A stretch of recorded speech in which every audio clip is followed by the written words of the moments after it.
ক্যারিবীয় দ্বীপপুঞ্জের গ্রেনাডায় তাণ্ডব চালিয়েছে ক্যাটাগরি 4 মাত্রার হারিকেন বেরিল। সোমবার গ্রেনাডার ক্যারিয়াকো দ্বীপে ঝড়টি আঘাত হানার সময় বাতাসের গতিবেগ ছিল ঘন্টায় 241 কিলোমিটার। হারিকেন বেরিল আঘাত হানার পর মাত্র 30 মিনিটে ক্যারিয়াকো দ্বীপ ভেসে যায় বলে জানিয়েছেন গ্রেনাডার প্রধানমন্ত্রী ডিকন মিচেল। বেশ কিছু অঞ্চলের বিদ্যুৎ বিচ্ছিন্ন হওয়ায় সেখানকার যোগাযোগ ব্যবস্থা প্রায় অচল হয়ে পড়েছে বলেও জানান তিনি।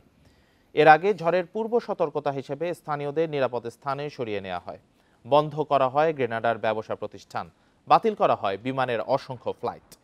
এদিকে বেরিল বর্তমানে বার্বাডোস, সেন্ট ভিনসেন্ট ও টোবাগোর দিকে ধেয়ে যাচ্ছে।